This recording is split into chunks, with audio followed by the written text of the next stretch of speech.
सभी को झुकने के लिए कहता है और हम देखते हैं उस स्टैचू की आंखों से आग निकलने लगती है जो कि एक आदमी को जलाकर राख कर देती है और सभी लोग ये देखकर डर जाते हैं और उन्हें कुछ समझ नहीं आ रहा होता।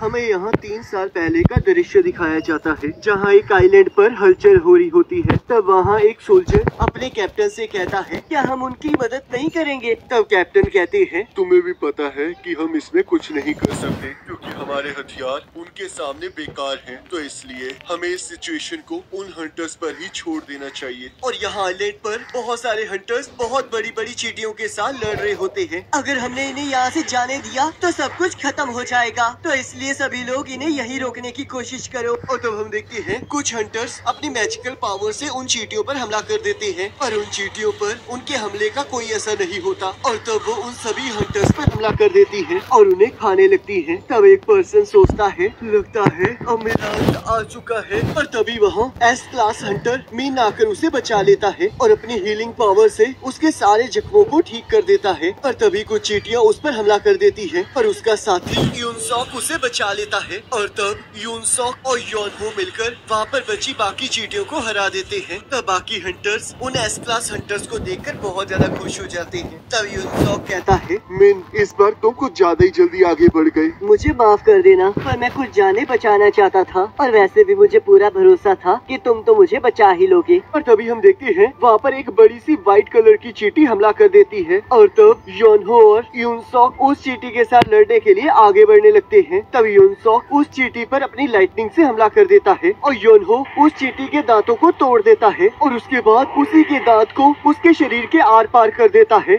जिससे वो मर जाती है। और तभी हम देखते हैं वैसे ही व्हाइट कलर की और भी बहुत सारी चींटियां उनके ऊपर हमला करने आ रही होती हैं। तब योनहो कहता है लगता है अब तो और भी ज्यादा मजा आने वाला है। और तब वो और यूनसॉक मिलकर उन चींटियों पर भी हमला कर देते हैं। तब यहाँ एक एस क्लास हंटर उनकी लड़ाई को दूर से देखते हुए कहता है लगता है वो लोग टाइम से वहाँ तक पहुँच गए थे, तो अब हमें इन्हें संभालना होगा। और यहाँ उसके साथ और भी बहुत सारे हंटर्स होते हैं। तब चोए अपनी आँख से रेड कलर की चींटियों को मार देता है और व्हाइट कलर की चींटियों को कुछ नहीं होता। और तब वो बाकी हंटर्स को व्हाइट कलर की चींटियों पर हमला करने के लिए कहता है। तब हमें 10 साल से भी पुरानी बात बताई जाती है जिसके अकॉर्डिंग एक दिन अचानक से इस दुनिया में एक पोर्टल खुला जो कि इस दुनिया को अलग अलग डायमेंशन से लिंक करता है और उसके अंदर बहुत सारे मॉन्स्टर्स रहते हैं, पर उन्हें मारने के लिए इंसानों के नॉर्मल हथियार किसी काम के नहीं थे। और तब उनके साथ लड़ने के लिए कुछ इंसान आए जिनके पास कुछ स्पेशल एबिलिटीज आ गई थी और तब से उन्हें हंटर्स कहा जाने लगा।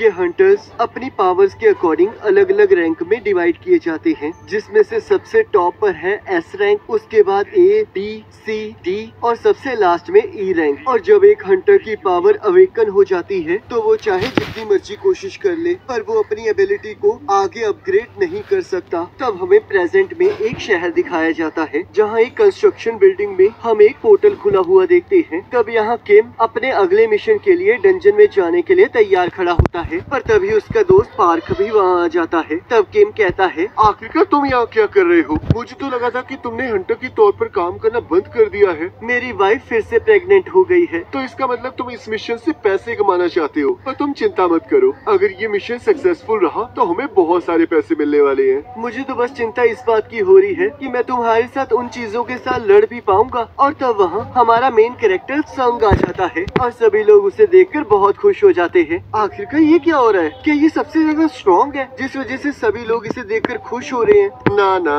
जैसा तुम सोच रहे हो इससे बिल्कुल उल्टा है। ये तुम्हारे हंटर की जॉब को छोड़ने के बाद आया है और ये मैनकाइंड का सबसे कमजोर हंटर है। ये तो ई रैंक के डंजन में भी जख्मी होकर हॉस्पिटलाइज हो गया था। क्या ये सच में इतना ज्यादा कमजोर है? हाँ बिल्कुल, और अगर ये यहाँ पर है तो इसका मतलब ये मिशन बहुत आसान होने वाला है, तो इसलिए जोर जोर से बातें करना बंद करो, कहीं वो सुन ना ले। तब संग सोचता है मैंने पहले ही सब कुछ सुन लिया है, पर जो भी वो कह रहा है वो बिल्कुल सच है। तब जूही उससे मिलने वहाँ जाती है और कहती है आखिरकार तुम्हारे फेस को क्या हुआ है? कुछ नहीं, ये तो बस अब तो हर बार की कहानी हो चुकी है। मैंने सुना था कि तुम हॉस्पिटल में एडमिट थे। वो एक ई रैंक डंजन था और मैं उसमें बहुत बहुत ज्यादा जख्मी हो गया था। पर क्या उनके पास कोई हीलर नहीं था? बाकी सभी लोग बहुत हाई रैंक्ड हंटर्स थे, तो उन्हें हीलर की कोई जरूरत नहीं थी। और वैसे भी इसमें मेरी गलती है, क्योंकि मैं उनसे बहुत ज्यादा वीक हूँ, और तुम्हें भी इस बात का एहसास तो हो ही गया होगा। तो चलो, लगता है जाने का वक्त हो चुका है। तब यहाँ सॉन्ग कहता है, अगर किसी को कोई प्रॉब्लम ना हो तो मैं इस मिशन का कैप्टन बनना चाहूँगा। और तब हम देखते हैं किसी को इससे कोई प्रॉब्लम नहीं होती है, क्योंकि सॉन्ग एक हाई रैंक हंटर होता है। और तब सभी लोग एक एक करके उस पोर्टल के अंदर जाने लगते हैं। संग, हमारे पीछे ही रहना और ध्यान रखना कहीं तुम्हें चोट न लग जाए। तब संग अपने नाइफ को देखकर सोचता है, ये एक छोटी नाइफ है जिसके अंदर बहुत कम पावर है, पर मैं अपनी इनकम से बस इसे ही खरीद सकता हूँ। और कहता है, तो चलो फिर आज कुछ कमाल कर दिखाएं। तब यहाँ एक पर्सन प्रेसिडेंट गो से गवर्नमेंट के साथ हुई मीटिंग के बारे में पूछता है। तब प्रेसिडेंट गो कहते हैं, वो हमेशा से बस एक ही चीज कहते आ रहे हैं कि हमें इस डंजन को ब्रेक होने नहीं देना है, और साथ में जो भी चीजें इन डंजन से मिलती हैं, उन चीजों को उन्हें सप्लाई करते रहना है। तो गाइस, डंजन ब्रेक ऐसी चीज है जिसके अकॉर्डिंग अगर 7 दिन के अंदर अंदर जो डंजन अपीयर हुआ है उसे क्लियर ना किया जाए, तो उस डंजन के जितने भी मॉन्स्टर्स हैं वो बाहर आ जाएंगे और दुनिया को तबाह कर देंगे। तब प्रेसिडेंट गो कहते हैं, गवर्नमेंट जो कह रही है उसमें कोई गलत बात भी नहीं है, क्योंकि हम सभी लोग भी उन्हीं डंजन से मिली हुई चीजों को बेचकर जी रहे हैं। और जब हम उन मैजिकल मॉन्स्टर्स को काटते हैं तब उनके अंदर से एक क्रिस्टल निकलता है जिसे हम मैजिक जेम्स कहते हैं, और हम इन्हें ही बेचकर अपना पेट पालते हैं। और तब यहाँ हम देखते हैं संग एक मॉन्स्टर को मारकर उससे क्रिस्टल निकाल लेता है और उसे लेकर बहुत खुश हो रहा होता है। और तभी एक मॉन्स्टर उस पर अटैक कर देता है जिससे उसके चाकू पर क्रैक आ जाता है। तब संग उस मॉन्स्टर के हमले से बचते हुए जैसे उस पर हमला करता है, हम देखते हैं उसका वो चाकू टूट जाता है और वो मॉन्स्टर अपनी तलवार को संग के पेट में डाल देता है। पर तभी पाक आकर उसे बचा लेता है और जूही को संग को हील करने के लिए कहता है। और जब हम देखते हैं बाकी सभी लोग उन मॉन्स्टर्स का बहुत बहादुरी से सामना कर रहे होते हैं। तब यहाँ प्रेसिडेंट गो कहते हैं, जो मैजिक जेम्स हम हाई रैंक्ड मैजिक बीस्ट से हासिल करते हैं उन्हें हम पावरफुल वेपन्स में कन्वर्ट कर लेते हैं, ताकि हम ताकतवर मैजिकल बीस्ट्स को हरा सके। और इसके साथ साथ हमें वहाँ पर माना क्रिस्टल्स भी मिलते हैं और उन्हें भी हम वेपन्स के तौर पर यूज कर सकते हैं, पर वो मैजिक जेम्स जितने ताकतवर नहीं होते। पर यहाँ गवर्नमेंट उन्हें एक न्यू तरह की एनर्जी के तौर पर यूज करना चाहती है।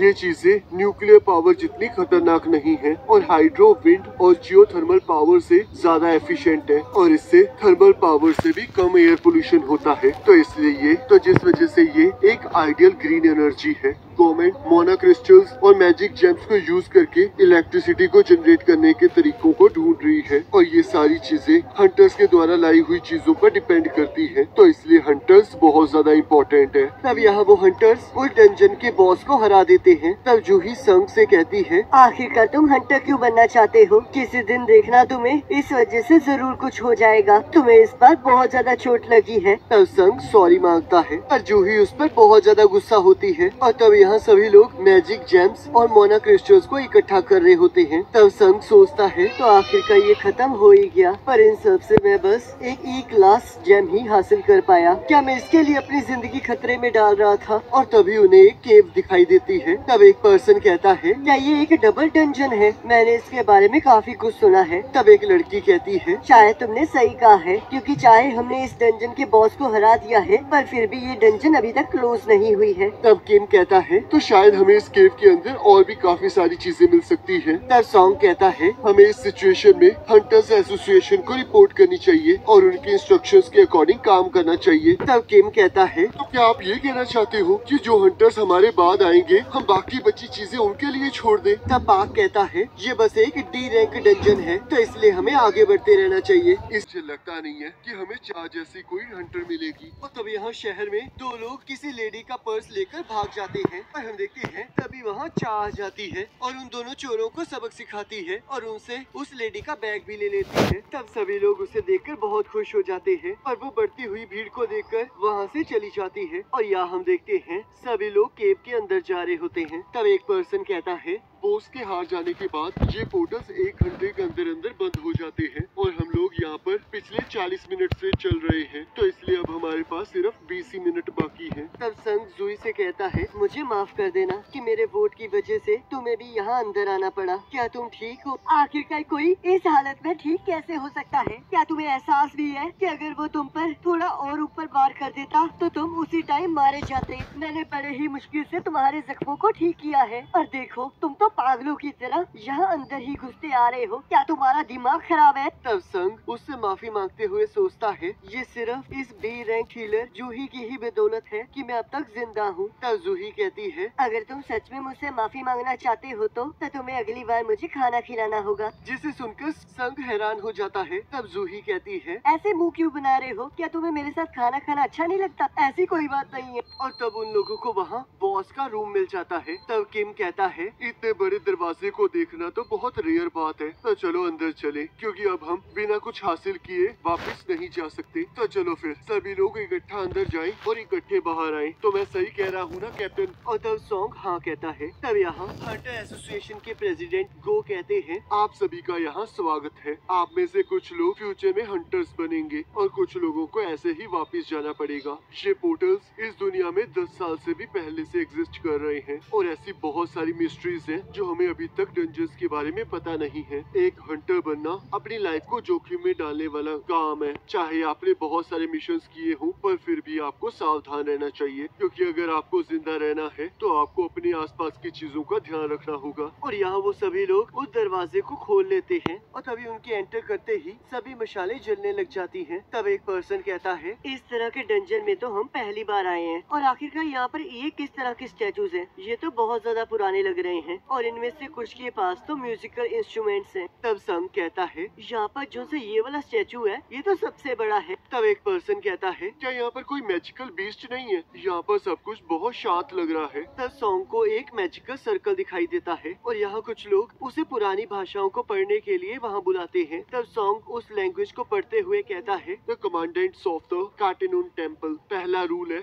ईश्वर की पूजा करना, दूसरा ईश्वर की तारीफ करना, तीसरा ईश्वर पर विश्वास रखना, और जो लोग इन बातों को नहीं मानेंगे वो इस जगह से जिंदा बाहर नहीं जा पाएंगे। तब जूही संग से कहती है, वहाँ देखो, वो बड़े वाले स्टैचू की आंखें अभी अभी हिली थी और वो हमारी तरफ देख रही थी। ये तुम क्या कह रही हो? मुझे लगता है तुम्हें कोई वहम हुआ है। और तभी हम देखते हैं उस रूम का दरवाजा बंद हो जाता है। क्या हम यहाँ पर फंस चुके हैं? तब एक पर्सन कहता है, इसी वजह से मैं यहाँ पर नहीं आना चाहता था। ये इसलिए हो रहा है क्योंकि तुम लोगों ने इस डंजन को कुछ ज्यादा ही आसान समझ लिया था। हमें तो यहाँ पर आना ही नहीं चाहिए था। मैं यहाँ से वापस जा रहा हूँ और अगर तुम्हें कोई खजाना मिलेगा तो तुम उसे आपस में बांट सकते हो, तो इसलिए अलविदा। और तभी हम देखते हैं जैसे ही वो उस दरवाजे को हाथ लगाता है, उस दरवाजे का पहरेदार उसे मार देता है, जिसे देखकर सभी लोग डर जाते हैं। और एक पर्सन कहता है, क्या हमें इससे लड़ना पड़ेगा? तब संग सोचता है, जो अभी अभी मरा है आखिरकार उसका रैंक क्या था, पर अब इससे कोई फर्क नहीं पड़ता क्योंकि वो मेरे जैसे ई रैंक हंटर से तो ताकतवर ही होगा। और फिर भी वो पलक झपकते ही मारा गया।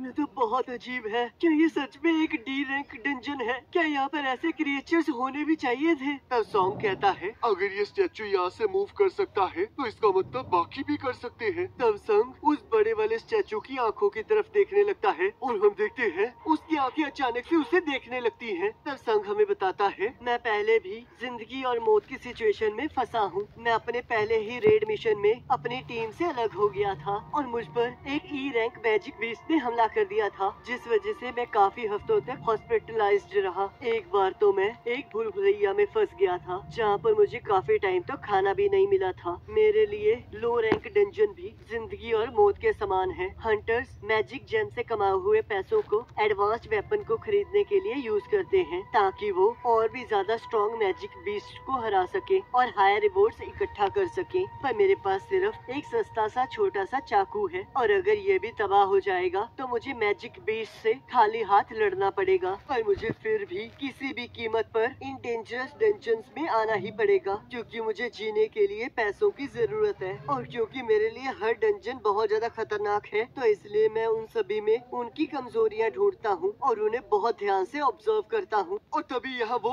सभी को झुकने के लिए कहता है और हम देखते हैं उस स्टैचू की आंखों से आग निकलने लगती है जो कि एक आदमी को जलाकर राख कर देती है और सभी लोग ये देखकर डर जाते हैं और उन्हें कुछ समझ नहीं आ रहा होता। तसंग डर के मारे सोचता है, आखिरकार ये क्या हो रहा है? हम लोग यहाँ पर कैद हो चुके हैं और यहाँ से बाहर जाने का भी कोई रास्ता नहीं है। तो क्या इसका मतलब मैं यहाँ मरने वाला हूँ?